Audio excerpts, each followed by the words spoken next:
नमस्कार। प्रादेशिक समाचार के साथ मैं कामिनी। प्रधानमंत्री नरेंद्र मोदी ने आज नई दिल्ली में नीति आयोग में वरिष्ठ अर्थशास्त्रियों के साथ बजट पूर्व परामर्श में भाग लिया। बैठक में केंद्रीय वित्त मंत्री निर्मला सीतारमण, नीति आयोग के मुख्य कार्यकारी अध्यक्ष वीवीआर सुब्रमण्यम और अन्य वरिष्ठ अधिकारी शामिल हुए।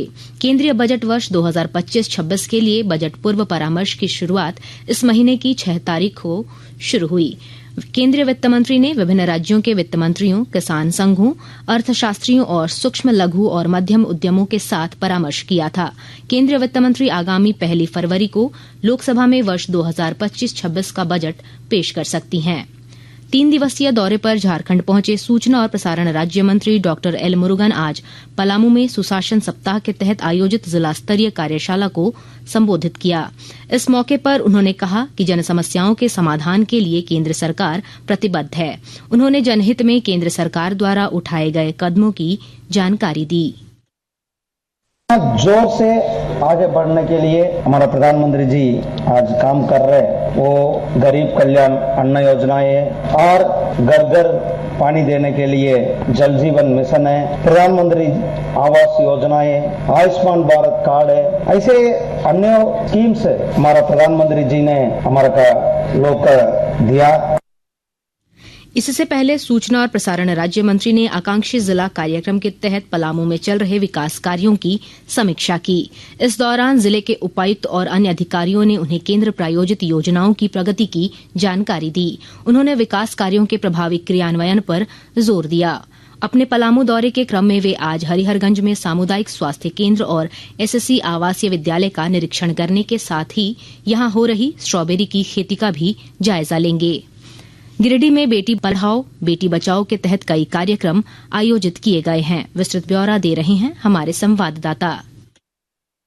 गिरिडीह जिले के सभी उच्च विद्यालयों में बेटी पढ़ाओ और बेटी बचाओ अभियान के तहत कई कार्यक्रम आयोजित किए गए हैं। गिरिडीह डीसी नमन प्रेस लकड़ा ने बताया कि जिला समाज कल्याण विभाग द्वारा बाल विवाह को रोकने के लिए सभी बच्चों को शपथ दिलाई गई।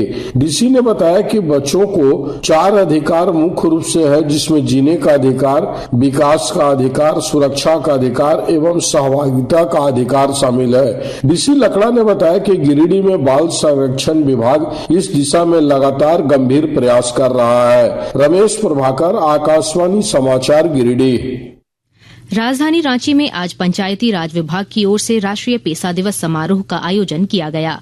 मौके पर केंद्रीय पंचायती राज मंत्रालय के सचिव विवेक भारद्वाज समेत कई गणमान्य लोगों ने पेसा अधिनियम की जानकारी को साझा किया। पंचायती राज मंत्रालय के सचिव विवेक भारद्वाज ने कहा कि जनजातीय क्षेत्रों में इसे पूरी तरह से लागू करना हम सबकी जिम्मेवारी है।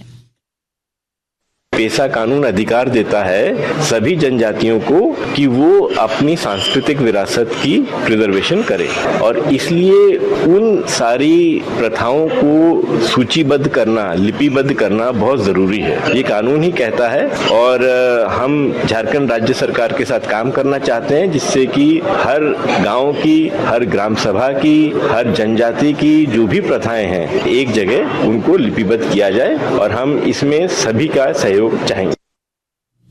उत्तर प्रदेश सरकार में मंत्री योगेंद्र उपाध्याय और सुरेश राही झारखंड दौरे पर हैं। वे आज राज्यपाल संतोष कुमार गंगवार और मुख्यमंत्री हेमंत सोरेन से मुलाकात कर उन्हें प्रयागराज में अगले वर्ष 13 जनवरी से 26 फरवरी तक आयोजित होने वाले महाकुंभ में शामिल होने के लिए आमंत्रित करेंगे।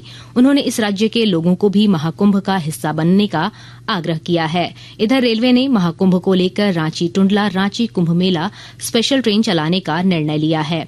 यह ट्रेन रांची से टुंडला के लिए 19 जनवरी को तथा 20 जनवरी को टुंडला से रांची के लिए रवाना होगी। राष्ट्रीय उपभोक्ता दिवस के अवसर पर केंद्रीय उपभोक्ता कार्य मंत्री प्रहलाद जोशी ने आज वर्चुअल माध्यम से कई पहलों की शुरुआत की। श्री जोशी ने उपभोक्ताओं के हितों की सुरक्षा और ई कॉमर्स प्लेटफॉर्म पर डार्क पैटर्न की पहचान करने के लिए जागो ग्राहक जागो ऐप, जागृति ऐप और जागृति डैशबोर्ड शुरू किया। जागो ग्राहक जागो ऐप उपभोक्ता की ऑनलाइन गतिविधियों के दौरान सभी यूआरएल के बारे में आवश्यक ई कॉमर्स जानकारी प्रदान करेगा और असुरक्षित यूआरएल के बारे में सचेत करेगा।